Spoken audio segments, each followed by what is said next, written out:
You're listening to a main feed episode.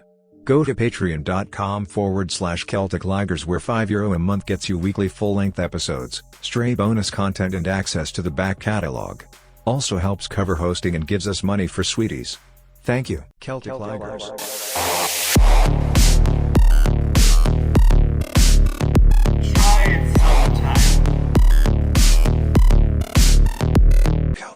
Recorded 17th of October 2024. Welcome to Celtic Ligers. Welcome to the show. Ireland's only international podcast. Yeah. Welcome to the fucking the spin zone. The fire factory. I was trying to think of what do people say when it's like this is the no bullshit zone or This is the cum zone. Yeah, welcome to the cum zone. Prepare to get glazed with the news and with current affairs and with shit that's happening. I think. Not shit. Cum. Oh yeah, with cum that's happening. Yeah. I was down at Cork. Yes. Without my dear friend. I know. That was a tough one. That was a tough one to see test tube babies happening. Rob's down. Our dear friend Shane Daniel Byrne. And everybody's going out and having a good time. Official friend of the pod. Official friend. Yeah. Hey, Shane, get on the pod. Let's squash this beef once and for all. Okay? Yeah. As well as it being the cum zone, it's also the beef zone. And, well, we squashed the beef. We squash the beef and come together. I was watching this documentary about ancient Egypt. Mm-hmm. I don't know, this is interesting, but you never hear about any motivating force behind the Egyptians. Do you know what I mean? Mm. You know, with the Roman Empire, it's like they wanted to take over the world and they had to... Yeah. A republic, and then with the British Empire, it's like they wanted pepper and silk. And then with like, name another empire. Ottoman. I'm only mentioning that because to put you on blast because I know nothing about the Ottoman Empire, and I'm just presuming you know nothing about them either. They like ceramics. Okay. Like when you go into the king's palace, there's no gold. It's all just ceramics. Feels like a toilet. Yeah. And they like Turkish delight. They like floral things. Yeah. They like luxury. You know what I mean? Yeah. With the Egyptian Empire, you never... What were they like? You never... Do you know what I mean? What were they up to? What were they like, huh? They ran for 3,000 years. And you just don't know... What do they like? Olives, dates, pyramids. That's the Turks. I suppose they liked pyramids. It's just not exactly like what was their character. You know what I mean? I don't know. Ask Zainab, maybe. I don't know. Maybe she'd have an idea. You know, Zainab says that they have, you know, the way over here where they go, the Irish went out and built the world. Shouldn't we build the skyscrapers? We did. She says that there's like the Egyptians have the exact same thing about the pyramids. About like, shouldn't we only build those pyramids? Yeah, you know, wasn't that like, you know, say what you want. But we went and it was like, yeah, but they were like slaves. You know, they're forced to. Yeah. Well, that was like 2,000 years ago. I know. We don't go on about Newgrange. We do, but we could. We could. And that's older. We do actually. Also, we do go on about Newgrange. It's also true. Yeah. So, but it's good. You know what I mean? It tells you when it's the shortest day of the year or something. Yeah, that's very useful. I mean, maybe it was. Who knows? Lost to time now. It tells you when it's Halloween. Yeah, something like that. Are you looking forward to Halloween? Sure, in the scariest place of all, London. Yeah, perfidious Albion.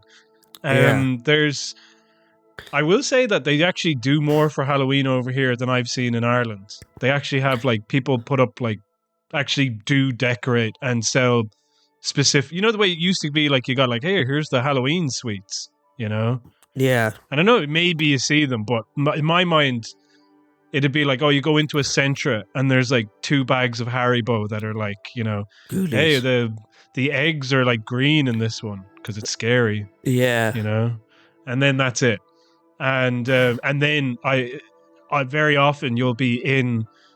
There's a number of times this has happened to me where I was like in Dunn stores on Halloween and they're literally just taking down whatever little decorations they've already put up to replace it with the Christmas decorations, and the Christmas decorations go all the fuck out, you know? Yeah. But here, like, I've seen a load of like Halloween stuff going on, and also like decorations, and it's kind of cool. It's kind of cool. Do you like Halloween? Yeah, I do. I do actually. But I'm not like. What are you dressing up as? Yeah, that's the thing. I'm not very active in it. I don't get. I like being a passive observer of Halloween. I don't like, and I like the idea that it's, you know, I know this is lame, but I like the idea that it's Irish. I do. It is Irish. I think that's cool, and that gives me a bit of a kind of, you know, swell of pride when I'm seeing people. It's like, so that's Irish, you know. Of course, they'd shoot you in the street for saying it's Irish. I know. Yeah. Halloween, I saw a bunch of fucking ghouls actually the last time I was in Dublin. They were going into Leinster House. Yeah. That's what you said earlier. You said they were going into the International Protection Office.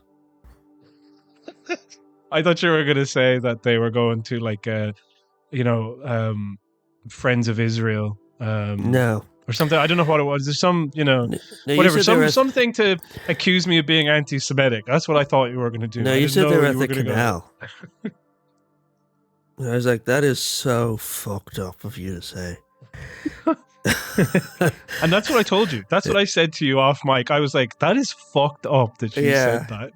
I'm going to go as Alan Shatter for Halloween. Scariest politician of all. Yeah. The biggest demon that there is. Yeah. Does he live in Florida now? Did I read that right? God, no, I don't think so. I'm sure he doesn't, because he's forever outside the door with the little fucking, you know, the 6 people going, bring back the hostages. Yeah. Like, all right, and stop the bombing. I didn't say that. Yeah. I didn't, you know. Don't put words in my mouth.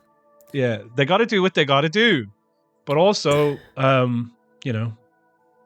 Anyway. Yeah, Israel have really stepped it up. They've really done some like we said in the past that they were like, this is something I said months and months ago, but I was watching the Justice League, okay? Yeah, and a character carried out a plan and started laughing, and I was like, oh yeah, that's funny, isn't it? Like, nobody would ever just be like really evil and like laugh about it and be happy about it. And then you see all these videos of like, they're in like children's bedrooms and they're just like, yeah, I just killed their cat and I'm wearing their dresses, and they're smiling and they're laughing and they're giddy. And I was like, oh yeah. But like, now we're in like G.I. Joe territory, where it's like, the Israelis have fired upon a United Nations base. They've used chemical weapons, okay? Yeah. And it's just like, this is like Dr. X in action, man. This is insane that this is happening.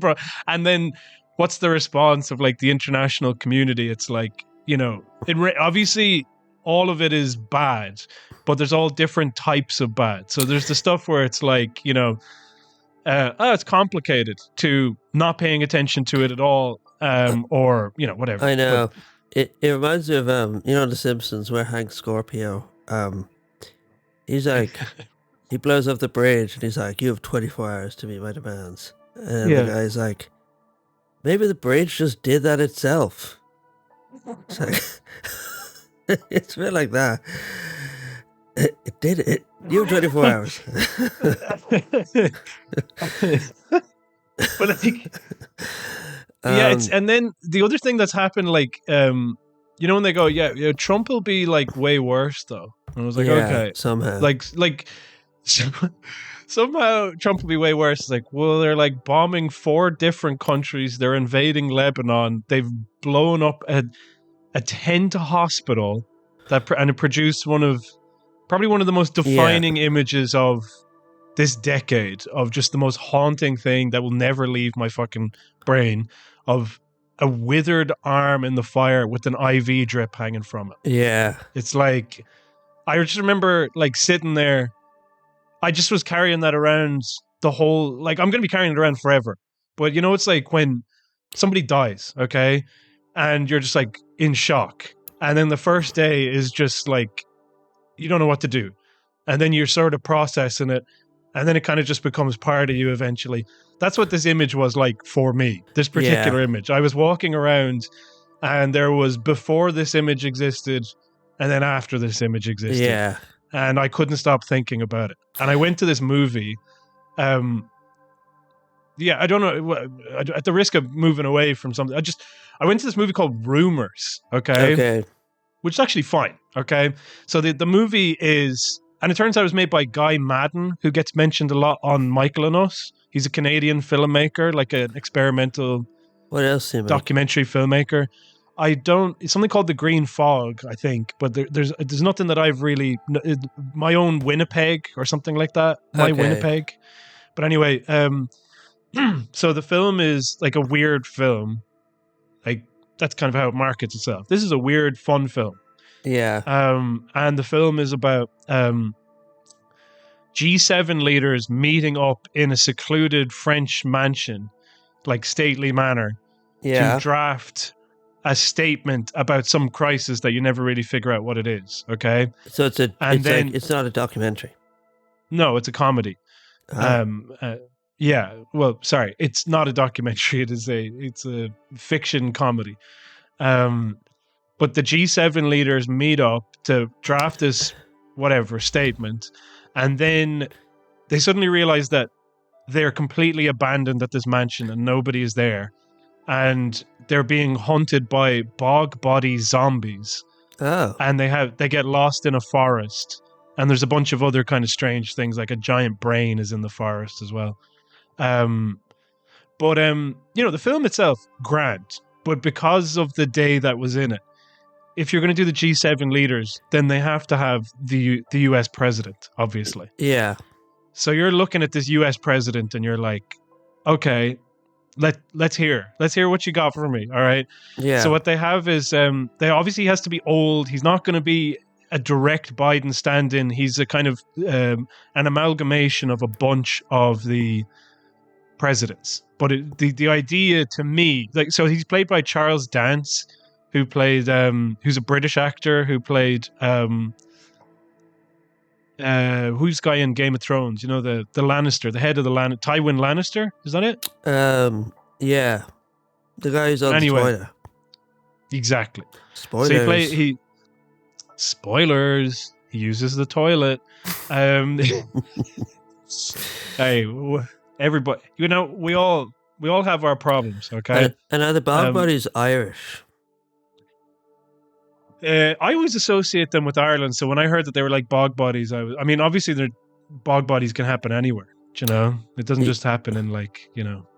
I think the Belgians consider bog bodies to be Belgian. Really?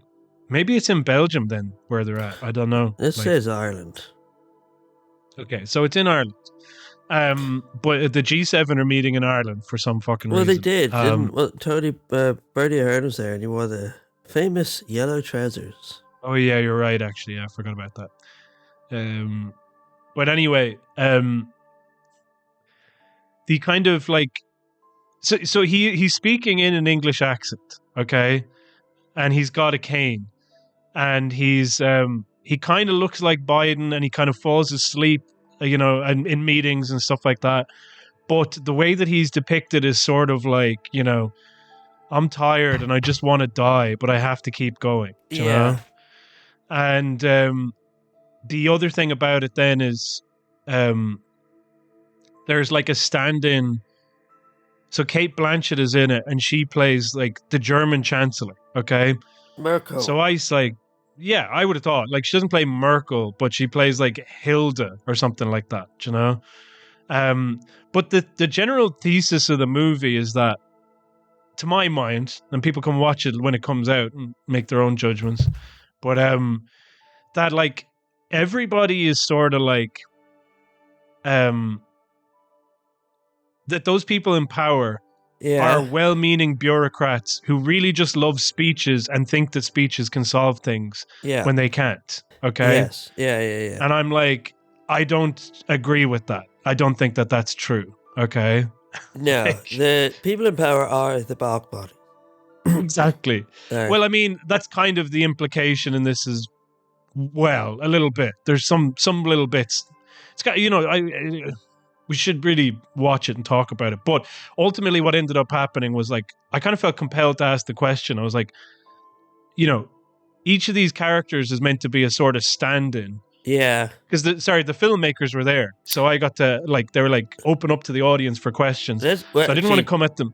Tell me about the others before you go at the Q&A. So there's American, there's a German, is there a French guy? Yeah, it's the G7 leader, the French guy, and he's kind of just like a kind of short, fat guy with a mustache, and he's a bit bumbling as well. Okay, and who else is there? The Prime Minister of Britain. Yeah. And it's a black woman. Politics, not uncertain. She's basically seems to be as neoliberal as like they are. And that they mentioned that the film is meant to be like a kind of criticism of neoliberalism. So it's mad to make her black because the first like non-white leader is going to be Indian. Yeah. They were. Yeah. Or of Indian origin. Heritage. Yeah, well Rishi Sunak. Forgot about him. Forgot about him. He snuck past me. There's a Canadian fella, and the Canadian Premier, was it? What do they have? Prime Minister? Like, kind of, and he's like an older guy. He's got a white, well, when he's like kind of in his he's like 40s or 50s. Sorta. I mean, that's the thing about it. He's a little bit of like a softie, sorta, and he's got a beard and he's got a man bun and he's kind of a bit like muscular, but he's also like incredibly passionate and sort of like prone to like fits of like, kind of righteous anger, let's say. Is there a Chinese guy? No, there's a Japanese guy. What's he like? And he's just kind of same as the rest of them. He's just they all kind of have the same personalities, and they're a bit bumbling. Okay. There's an Italian prime minister. He's kind of a weaselly little guy who carries around like they had a buffet or something, and he like filled his pockets with like dried meats, and he keeps bringing them out as they're walking through. And like, does anyone want any salami? Okay. That's mad because like there's a fascist in charge of Italy. Do you know what I mean? I know. This is what I'm getting at. Okay, so like, so I was like, I don't want to come out guns blazing and be like, why the fuck did you make these people like bumbling nice, especially the United States, because that's the most obvious one to me. Yeah. So I said, well, clearly there are like real life counterparts for these people. Like Kate Blanchett is modeled off of Merkel, and then he goes, "What makes you say that?" And then everyone started laughing, and I was like, "Oh, I don't know." And I suddenly felt like kind of, fuck, I'm an idiot. So I was like, I don't know, her hair and her get up, she kind of how she'd be looking. But like with Biden, you have like a figure like Biden, and I noticed in the movie that he's kind of cognizant and like, he's kind of affable. He's a very passive character, and I want to know, what was the decision to make him like passive? Yeah. And then they go, well, the main thing about him is that he's English. So that's the first thing that we wanted to do, is as soon as we have the president, because the president has been depicted in so many movies. So we thought, day one, he's going to be English. That's going to be the difference with our president. And then obviously, there are people who are, based off of sort of real life counterparts. But I didn't think that we based Hilda off of Merkel. We actually kind of modeled her more off of Ursula von der Leyen. And that was like, I'm there like going like, that's even worse. This is so crazy. Like the most openly bloodthirsty person in the EU. You know what I mean? Yeah.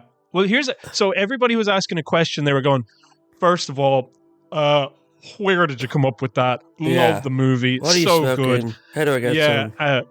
So like when I took the microphone, I just launched into my questions straight away. And it was only at the end that I realized that I kind of hadn't complimented the movie. It's not that like you should have to fucking compliment it, you know? But like I could feel that maybe the audience then were like, who the fuck is this guy saying like, oh, there's something wrong with your movie?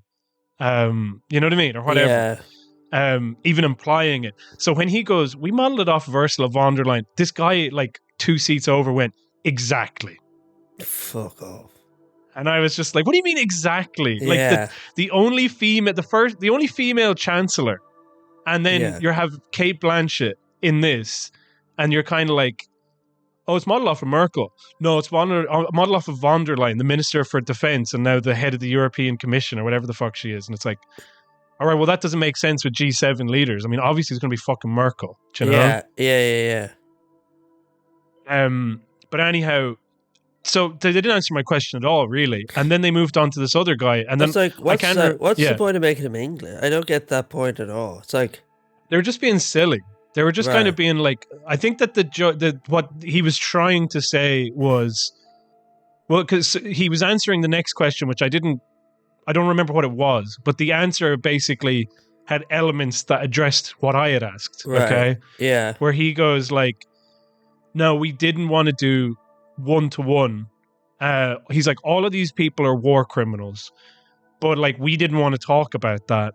So we kind of, he's like, and when you're writing, and now this part I don't really agree with, he goes like, when you're writing with people or when you're writing characters and you're observing them and you're looking at people, it's hard not to start relating with them and kind of like, you know, seeing some sort of goodness in them, essentially. And maybe you want to, and it's just not a good place to be like constantly angry and pissed off at your characters. So we kind of did uncover something with it. But anyway, the point is, he was like, we made him English to avoid questions like that, is what I think he was trying to imply. You know what I mean? It's in like, I can't go, hey, that guy looks like Biden. They go, no, he's not Biden because he's English. Yeah. And, you know, we're not talking about that. We're talking about like something else.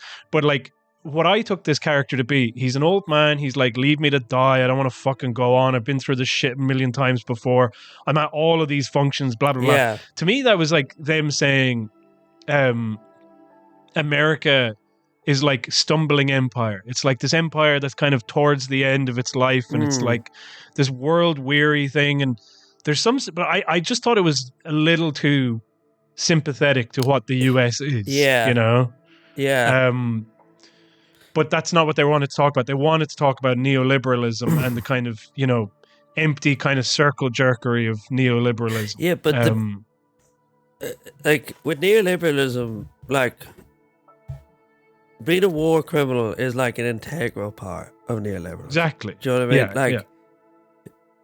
People talk about it. It's like the idea of like capitalism and empire go hand in hand because you're constantly trying to expand your area that you're extracting resources from. You know what I mean? Yeah.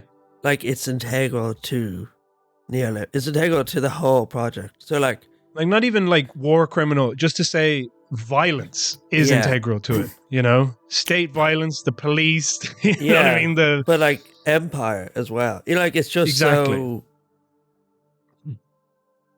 I don't know. Also, that thing of like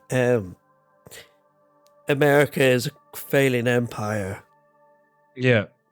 I don't think people always say, well, you know, Rome had 3 parts, you know what I mean?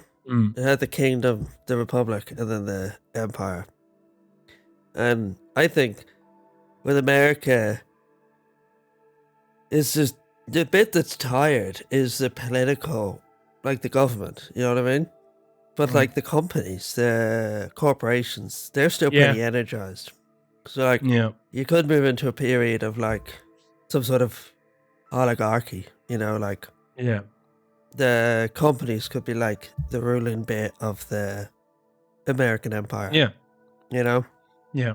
Also, like the idea is that the empire isn't going gently into that good night. Yeah. You know, even if it is in decline, it is what now we've got like the war in Ukraine, the war in the genocide in Gaza, but then also like Lebanon, and then going for Iran, and then clearly their motives towards China. I mean, like it's just like, you know, Biden is an embodiment of the American project, as in like, you know, it used to be described on Chapo, I thought, rather eloquently, which was Trump is like the empire in decline that assaults the orderly, you know, whereas Biden is the one who sits in the rec room and eats ice cream and the lights start to go out in his head, you know? Yeah. But actually that's turned out not to be the case. It turns out that Biden is actually the one that assaults the orderly. Like whatever you want to say about Trump, like, I mean, he killed Soleimani. He's no fucking saint, for sure. They tried to overturn the government of Venezuela, very obviously, okay? Yeah. But, like, Trump is an individual. He is, like, he's just a guy, you know? Whereas Biden is, like, the embodiment of the virus that is the United States. You know what I mean? Just aggressively attacking everything. And, like, you know, it's kind of that thing where it's like, you know, that the virus spreads until it kills you, but then it also kills itself, you know? And it's like, that's what like Biden is. It's like, no, I just got to keep doing this. Why? I don't know, but we got to keep going. It's like, everybody's going to die. This is all I know how to do. All I know how to do is to spread this shit, even if it kills all of us, and maybe even especially if it kills all of us, you know? Yeah. So anyway, like, I basically, when I went into that movie, and what it seemed to be talking about is in kind of environmentalism, essentially, which is that like, it was kind of like using the G7, but really they kind of should have been using COP, you know, where it's like, we're writing up all these statements and meanwhile the world is burning, you know? But it's like, if you use the G7, that's kind of a fucked up one, because then you have like, I mean, another reason you choose the G7 is because there's 7 people. You limit the amount of people, so now you have a movie, you know. But like, it's bizarre to make that movie and to not include like the empire and war criminal aspect of it. And especially on that day when I'm like seared into my brain is the image of this fucking hand with an IV. It's like.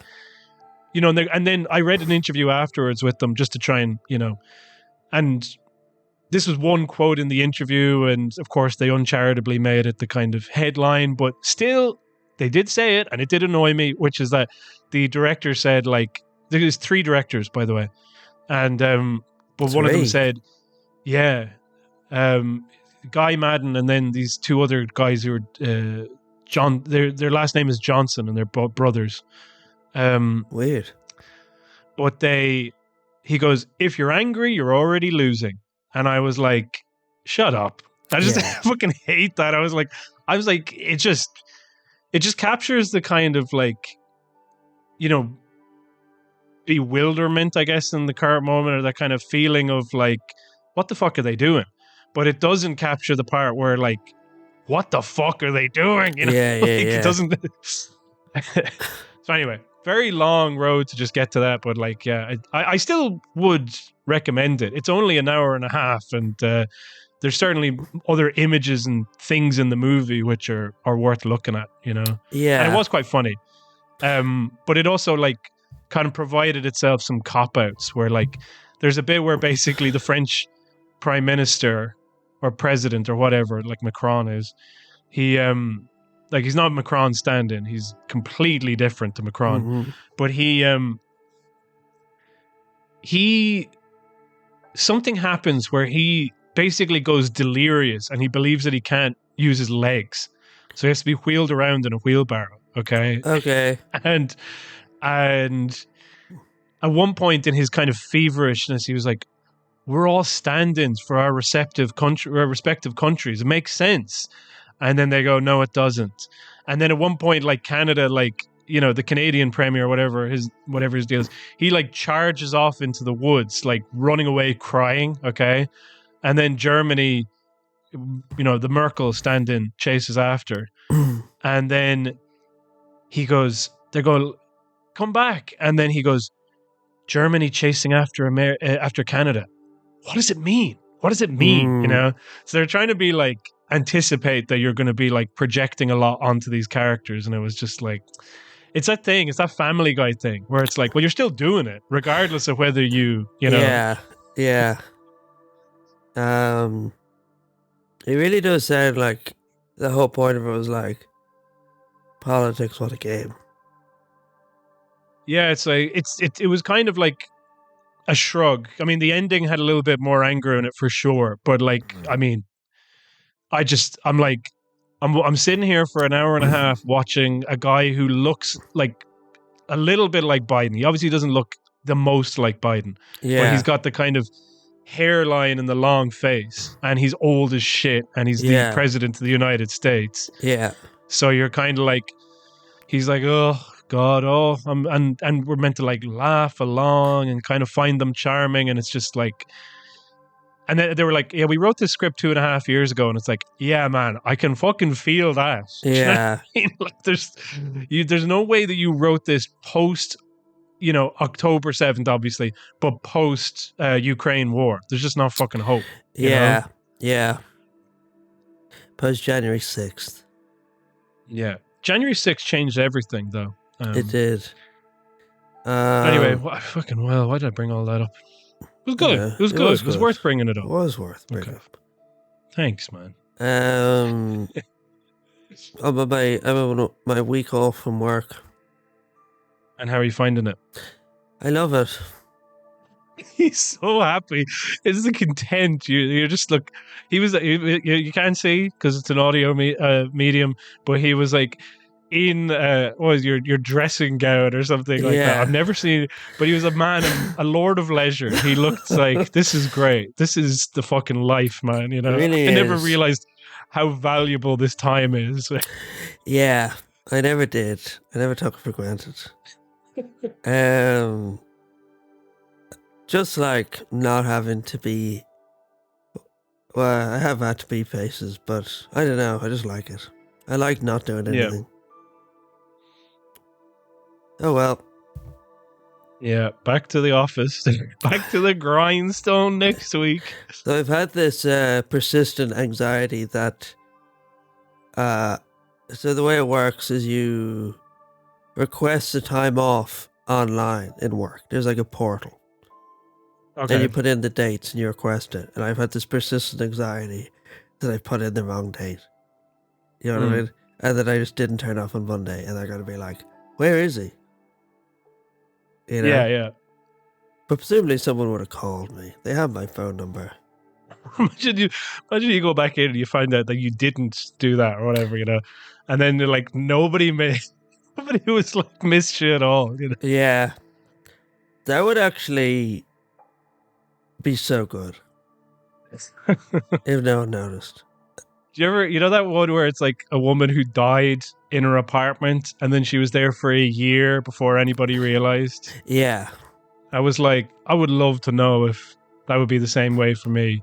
Yeah. Where like I don't have to pay rent and the electricity company keeps the lights on or whatever, you're just like... Yeah. But I don't want to die. Nah, I'm just kidding. I do. Well, what's so I guess like, we were talking about Israel, but like Ireland, Israel stuff, there's a few things that have cropped up. There's more shit going. Obviously, the flights are still going on. The weapons are still being brought over the ditches. The only one reporting on it, or like who seems to give a fuck about it in any meaningful way. Yeah. So like people. Yeah. Yeah, it's just they're the ones who originally reported that Irish airspace, or that American planes were flying through Irish airspace to deliver munitions to Israel. And then German Simon Harris, or who was it that was like, consent was not given, but it wasn't sought. Nor was it sought. Yeah. And then the ditch reported that they're just constantly flying through Irish airspace. They just know. Yeah. It wasn't just a once-off thing. It's continuous, obviously. No, it's constantly happening, and it's happening currently. It is happening now. And they're like, Simon Harris went over and visited Biden. Actually, this was a funny one. He went over and visited Biden. He's like, yeah, I'm definitely going to bring it up with him. And then it was like, yeah, no, I didn't bring it up with him. It was just like awkward. It wasn't really the right time. I got my photo with them though. So if you want to get that, so I look like a statesman. I look like a normal statesman going about my business. Also, probably there's that Irish thing of like, fuck, I might not be the Taoiseach next time round. So I better get my visit with Biden in. Did you see the TikTok he put up of him like going in? No. Let me see. I thought I sent it to you, but maybe I didn't. It was like, I see. It's probably on his Instagram. It was like him walking in slow mo with cool music and stuff. It's like it's like, we know you're excited, but just like get a grip. You know what I mean? These people are in denial as well. It's crazy. Like, as in, they're like, hey, it's great. I met the president. It's like, I fucking hate that guy. What are you talking about? Why do I give a shit that you met this old piece of shit? Like, is there people in Ireland who that, at this moment in time, it's like, good stuff. Good to see him out there. I've sent it to you on Instagram. All right. Check your phone. I'm checking my phone. Beep, beep, beep. The music makes it seem like a Twin Peaks thing. Or so I imagine. This is almost Lynchian, I would say. He is a Lynchian character. The way he looks. Yeah, like the ancient child. It's like Lynch is like, I have a character and he is like a man, but he looks like a boy and he's older he ages 100 years every day. Oh God, there he is. We won't get fooled again by the Who. What does it mean? What a fucking loser. What a fucking evil piece of shit. Yeah. This one's funny, okay? So then he's at the White House, okay? And then Biden's like, excuse me, I have to take a call with Netanyahu. And then he like leaves, okay? So Harris is outside and he's being interviewed in a scrum and these like reporters just holding the mic up and just kind of, they look like the light has been extinguished behind their eyes long ago. They're just like being, whatever is inside them is being wheeled around in meat sacks just from room to room. And he says here, I absolutely leave the White House with the view that the president had a conversation with the Prime Minister of Israel today that I hope turns out to be one of real substance. So the scoop is he knows that the president had a phone call. Okay. Yeah. I was like, thank you for that, Virgin Media. I'm very happy to hear that the president of the United States had a phone call with the war criminal, and then Simon Harris was like outside, like what is it? What are we doing here? What's going on? Why is he there? Why the fuck is he there? And why aren't people going like, this is so ridiculously cynical. This is so fucking grotesque what you're doing. Yeah. Nobody's saying this. Like, I mean, nobody who's in like, I'm at a loss. I mean, the past week, I was going down getting the links together for the show, and fucking hell, there's a lot of stuff that's happened in the past week. Like, all the media have gone like, okay, the election's coming, both barrels on Sinn Féin. Yeah. And then Sinn Féin are like taking the gun and just putting it in their own mouth and going, please. Thank you, sir. And you're just like, what the fuck? I know. What's that? What? I sort of lost the run of the Sinn Féin stuff because it just seems to be like L after L, Well, so what happened was, we were talking about it last week where they gave the reference to the guy who had been charged with, what was it? Was it abuse or was it texting? No, it was images. It was like, right. It was, I think it was child porn. He had child porn. And I think that was it. Let's just look that up, maybe. Well, you look it up. You're better. Well, they all come together, and one of them was like, not to jump ahead, but Brian Stanley is like, I mean, unless he's done something really fucking bad, okay, he is like the Aziz Ansari of this type of thing, where people will be like Harvey Weinstein, Aziz Ansari, Louis C.K., and you're like, oh, like. No, like he didn't do that, like, you know, because so there'll be like Brian Stanley's like wedged in between two pedophiles, and so they keep talking about all of this stuff, and then people are like, but obviously Brian Stanley isn't a pedophile. No, he's not a pedophile. He's not a pedophile. They just have to keep saying, Ashley admitted to a series of offences, including attempting to incite child to engage in sexual activity. Oh, really? Okay, never mind. That was that's not the senator, is it? That's the guy who started working for the British Heart Foundation. Oh shit! He was like the press officer or something, wasn't he? Yeah. And then remember the Kian Corla was like, someone at the door was like, we need to talk about this, and the Kian Corla was like, be careful what you wish for. Members should be careful what they wish for. So weird. They're so like. There are these people who are like. So basically, what the tactic has been for the past few years is IRA, wink, wink, nudge, nudge, IRA. Oh, they're very suspicious, IRA. And then what they've gone is, shit, that's not working. What do we do? Well, can we just make it out like they're pedophiles and just kind of, you know, just keep bringing that up all the time, okay? Yeah. And then, like we said in last week's episode, the Cancorla is like, you want to go there, man? Yeah. Do you really want to go there? Yeah. And, you know. That'll bring us all down. Like, literally, it's been like, that will sink the whole ship. Like, but they've gone there. They have. And they are so overzealous about it. And they're doing all this shit. And then, like, what ends up happening is, like, there are, like, I'm sorry that I'm just keep like stopping in disbelief, but I really can't get over the fact that, like, if you had said to me, well, no, forget that. All I'm saying is that the media, you know, these kind of sensible people, these, you know, kind of, I'm just sitting up, I'm calling balls and strikes, as the Americans say. I'm just reporting the news, okay? Yeah. And then they're going like, are Sinn Féin like biologically pedophiles? You know, is there something about Sinn Féin who are? Because you sent me a headline as well, and it was like a Sinn Féin member was like accused of something like that. Yeah, and it was like, that's just a member. That's not even like. Do you know what I mean? Like, I know, like anyone can be a member of any party. It's pretty straightforward. Yeah.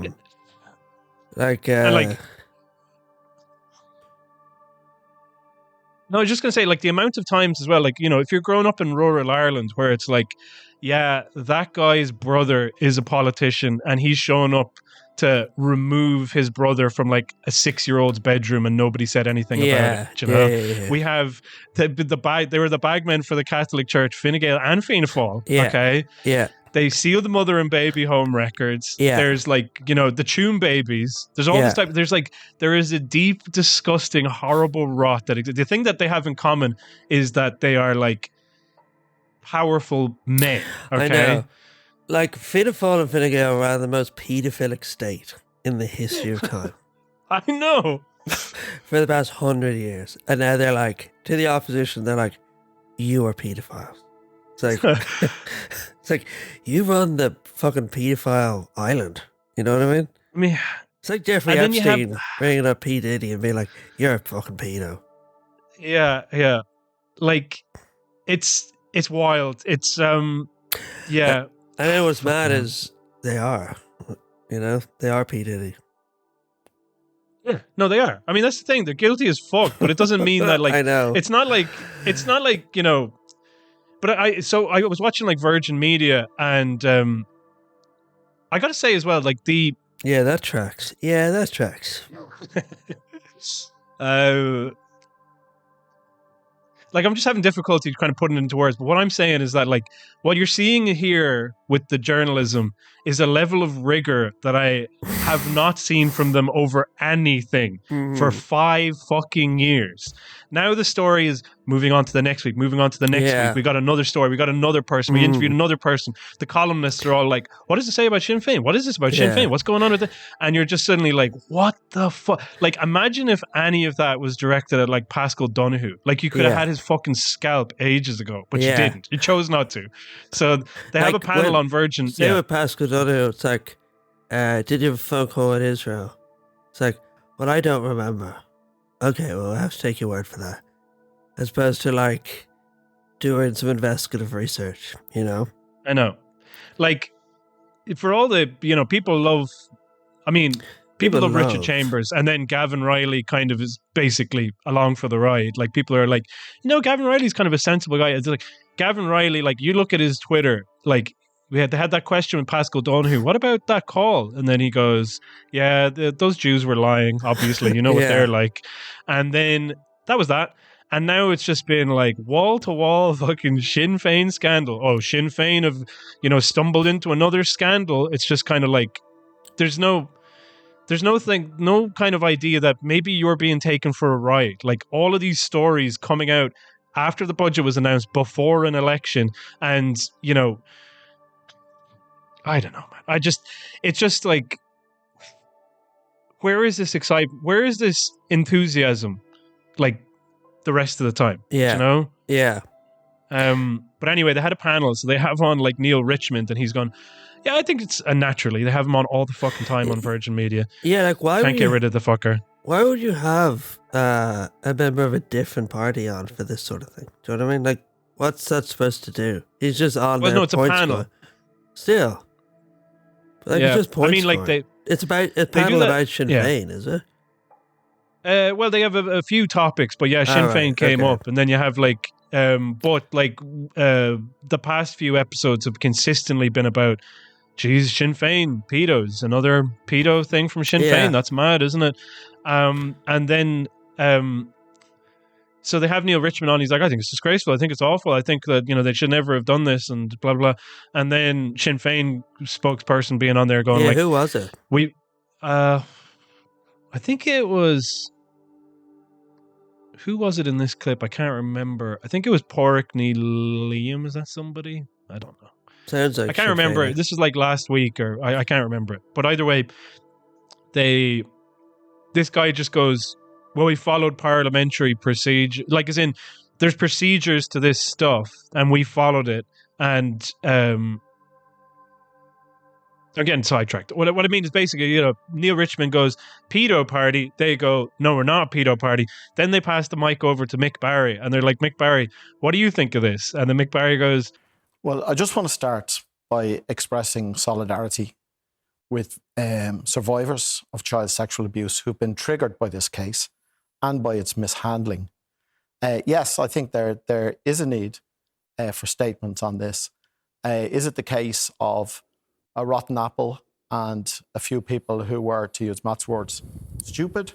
Or is there a culture in the organisation which falls way short of what is needed in this day and age? I think that people, however, are not going to tolerate a pre-election ding-dong between political parties with accusations and counter-accusations on the floor of the Dáil. The issues are far too serious. All parties have to be honest. They have. Do you think that's what this is, a pre-election stunt?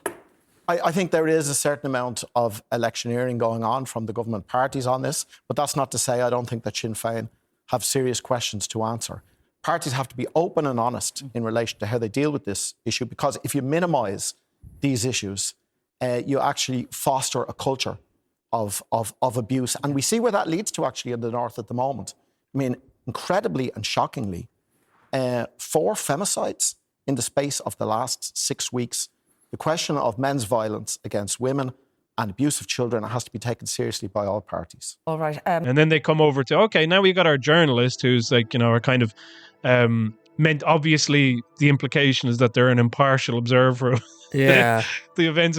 And then it's like, I think it's like Philip Ryan or something who works for some guy for the Indo. And then he's like, I think it's very disturbing what's happening with Sinn Féin. I think Sinn Féin can't hide from the scandal. I think they've got a lot of questions to answer. And then, the panel just starts over again. And it's like, okay, well, that was that episode. What's tomorrow's episode? Well, tomorrow's episode is also about the scandals that Sinn Féin have. And we'll get Neil Richmond back on again. And then we have Louise O'Reilly sitting across from him instead. And now we've got a new scandal to talk about, which we kind of didn't talk about the timeline. Yeah. And like, it's obviously bad. Like, it obviously is disturbing. Do you know what I mean? Like, it's child abuse and child pornography in there. But it's just like the sole focus. Like, it's just like, before this, there was like, the budget had just come out, and then there was this whole thing about the Russian spy that people seem pretty concerned about. And now it's just like, and the genocide in Gaza and how Ireland are complicit. And now it's just so like, Sinn Féin members are paedophiles. You know?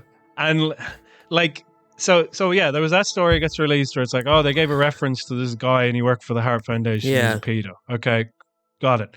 Next one, it goes, Brian Stanley is resigning. I was like, Brian Stanley, fuck, you know? Yeah. And Brian Stanley goes like, fuck you, this is a kangaroo court. This was a fucking, some disciplinary thing was happening. You fucked me over. And then Mary Lou's like, actually, it was pretty serious. Now it's going to go to the guards. And then they were like, this got, brought up like ages ago. How come you're only addressing it now?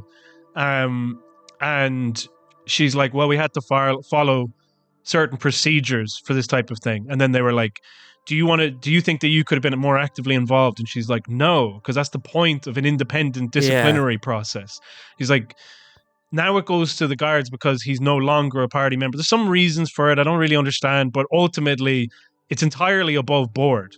And then what ends up happening is the media are then pretending like, very concerning, very suspicious, very interesting, given this other story that we just have released now around this time. And then clearly they were doing more digging and they were going to pull up this other guy who's a pedophile. So then Mary Lou's like, I'm going to say that there was a guy who was a pedophile who was, I think he was a senator, was it? And he like sent texts to 17-year-olds. Right. And so then she announced his name and said like, you know, so then what ended up happening was like, okay, so he resigned from the party. Or no, he resigned. I think, he stepped down, and they said he stepped down for health reasons, and that she said that he had done a great job and she wished him well on his future recovery. And then people are like, what the fuck? Why did you do that? So anyway, like, I was just saying, like, where the fuck are these people? What's going on? Mary Lou came on and gave an interview on RTE, and I gotta say, for an instant, I found it pretty compelling. Yeah. Because they go like, you know, why did you wish this guy well? Okay. Why didn't you say it at the time? Why are you saying it now? And she's like, well, this guy was on suicide watch. So we didn't want to announce it at that time until he had a chance to recover. And she's like, and I do wish him well. She's like, I do hope that he recovers. Yeah. And he like, what he did was wrong, obviously, but he needs to, like, we need to be able to make amends for this type of stuff and to, you know. And I was like, oh, wow, okay. And so I was like saying this to Zainab. I was like, that was pretty interesting. Like, as in, she could have thrown this guy completely under the bus, and instead she made this kind of compassionate.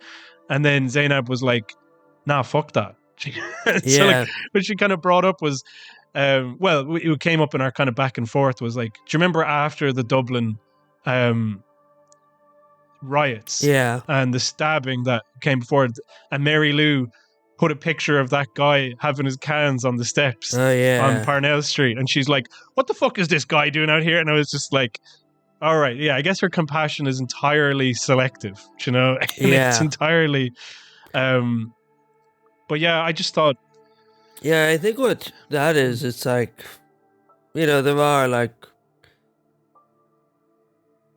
Republican ties within the IRA and Sinn Féin, you know what I mean? She's not in the IRA, but or is she? But like, they do have a differing respect for Republicans, and you're never going to throw them entirely under the bus, you know what I mean?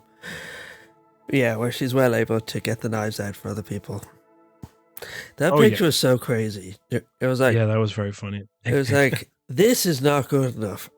Like, picture 2 inches, phone 2 inches away from his face, just being like, disgusting, disgusting. You know, there was no like, you know, nobody should have to. None of that. Live like this. It was, this guy needs to get out of the sight of these fucking children. This disgusting beggar. It's so harsh.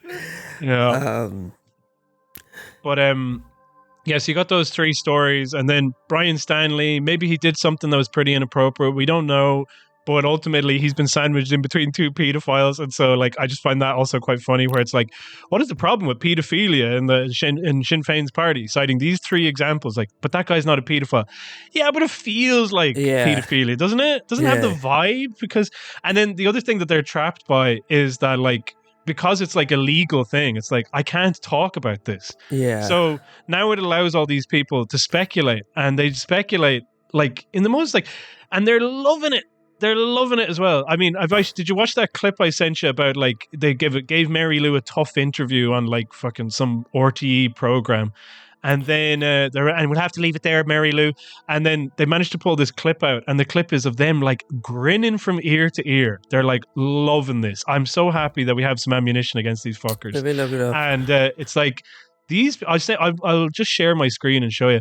But like, you kind of are like, huh? Obviously, I watched it. Yeah, obviously. Yeah, obviously. Because I said. Will I share my screen and show you, or what do you think? Yes. Will I just send it to you? Okay. Do whatever feels best. And the collective leadership of Sinn Féin on our watch, this is how our party operates. Mary Lou MacDonald, leader of Sinn Féin, thank you for your time in Morning Ireland. Thank you, Mary. Thank you so much. Now, a little watch this. Look at this fucking guy. Minutes to 9. Let's get the news headlines from Brian Jennings. And they're grinning, they're smiling, and you're just like, there's a victim at the heart of this. Do you know what I mean? Yeah. And they don't give a fuck. No. Like, there's people who have been affected by this, and it's like, this is very serious, and we need to address, we need to do something about this. And then you're just like, just grinning, just like, this is great. This is so good. So glad a kid got molested, so we could have a go at Sinn Féin over this. Yeah. What a blessing. So we can call. And that's a great thing to do to politics as well, to basically imply that your political opponents are pedophiles. That's a really good thing to introduce to the discourse. Legitimately, I think it is. I am just looking forward to the next few years of complete mudslinging. That thing you sent me about, was it Regina Doherty? That text, or that tweet, was...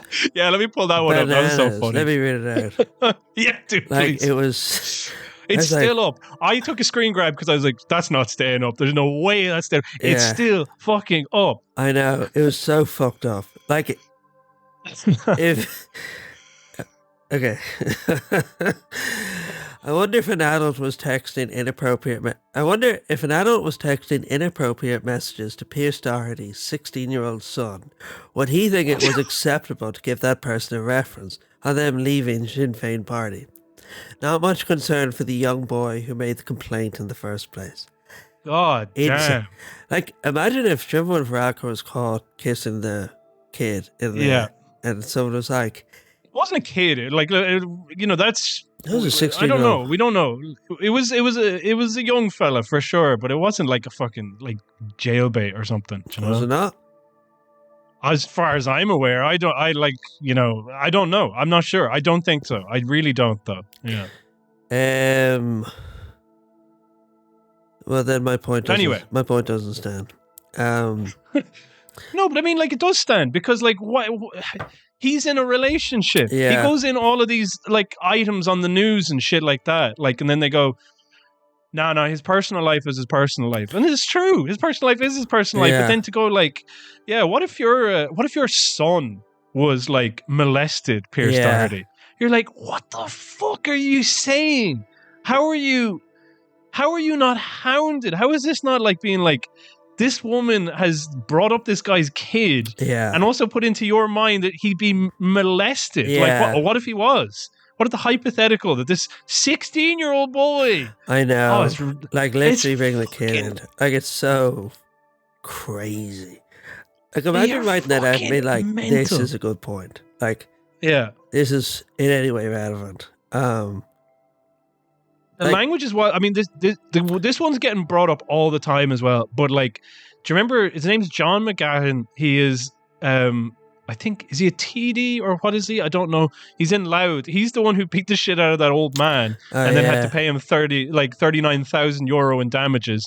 He's also the one who sexually assaulted somebody at a music festival by sticking a chocolate bar up their arse. Okay, horrible. A bully. You see his stupid little golden retriever fucking face, his vacant eyes. I'm just like, God damn, I want to put you out of your misery, man. You know, you look, I don't know. I just hate that. Like, awful person.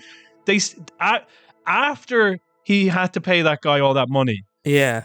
He has been selected as a candidate in September. Yeah. So July, he's found guilty of this. Okay. Yeah. In September, he's selected as the candidate. But that doesn't actually say anything about Fine Gael. It doesn't say anything about it's just, why? How are we not talking about that? How is that not the fucking second thing you say? Like, the only place that I've seen it with Virgin Media, by the way, when I was watching Virgin Media tonight, one of the things that the host, I think it was Claire Brock was the host, and then she said, so Neil Richmond is like, I think it's a disgrace. I think it's awful. I think that this really says a lot about Sinn Féin as a party. I think blah, blah, blah. Neil Richmond is such a hater. Like, it's on the most fundamental level. He's just a fucking hater. Like, no substance, just a fucking hater. I hate him so much. I really hate Neil Richmond, but also the thing I admire about him is that when Owen Murphy left, it was like, where's he going? Oh, he's going to the private sector, obviously. But Neil Richmond got caught in a hot mic, and I do mean hot, because if Neil Richmond was at it, his big fucking tube head. Yeah. Neil Richmond was going like, yeah, I'd probably go into the private sector. And then Neil Richmond said, you'll have to drag me out of here. Okay. Yeah. So I was like, I love that he loves the game, though. I got to be real about it. Like, as in, like, I like that you actually want to be there, though, as opposed to these other guys who are like, I hate politics, but I need, But, like, why does he love it? Like, do you know what I mean? Like, I don't know. I remember when I was in college, a friend of mine was like, yeah, there's this guy in my class, and whenever we go out, he doesn't speak to anybody. He just stands in the corner. But then whenever you talk to him, he's like, last night was a movie, sort of thing. I love it. Yeah. When are we going out again? It's like, that's Neil Richmond's energy. It's just like, he doesn't do anything. And then he's just being a hater in real life. Like, why do you like it? Do you just like... I don't know. Yeah, no, he loves the bake club. He loves to go up there. Who gives a shit? He just loves the parking space. Like, you know what I mean? Like, it's just... What gets him out of bed? Do you know what I mean? Yeah. But she goes, the Claire Brock, and this is the only place that I've seen it. Maybe people can point me to somewhere else that they said it. She goes, what about the Can Corla giving a letter of reference to that paedophile? And I was like, you're suddenly like in your chair, like, what, excuse me? Like, that's the stuff that me and my friends talk about online. And you're saying it in the real world to a politician who now has to come up with an answer to something that you've said. What did he say? You know? He said, like, just, the usual shit. Like he just kind of dodged the question. He just kind of was like bloviating. And did she press it? Or was she just like, fair enough? Not really. I mean, that wasn't really. Like, that is such a smoking gun. Like, it's just so relevant. It's just like, Can Corla goes, he gives this letter of reference to a paedophile. Then he goes, and I can't stress it enough when she says this. He goes, be careful what you wish for. Members should be careful what they wish for. Like, that's so obvious. Do you know what I mean? And it's so true. Yeah. Like, he's just feeling like, if we start calling each other pedophiles, it's all going to come out. You know what I mean? And I mean, it's not going to come out because they, like, all this stuff exists and they don't fucking mention it at all. All they keep talking about is Sinn Féin constantly. Like, what they could be doing, like, what could happen is just being like, does Sinn Féin have, a problem with predators and, like, this type of stuff? And it was like, what they should be doing is like, yeah, Sinn Féin has a problem with it. Fianna Fáil has a problem with it. Ireland has a problem with it. We need to address it. Like, it's not good enough, like, to live in a society where, like, men get away with this stuff and have this power and, And then, but that's obviously not what's happening. And it's, it's crazy. It's mad. But yeah, John McGahern as well. I mean, I can't believe it. Like, he's not getting brought up. No way. He's not happening. Which guy is he again? He's the one who, the chocolate bar rapist. Oh, yeah. Sorry.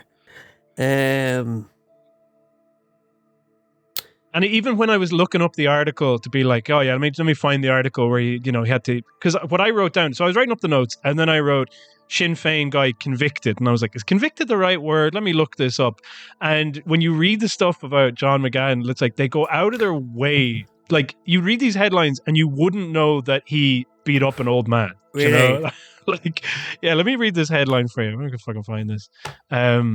So that thing with Mark Thingy,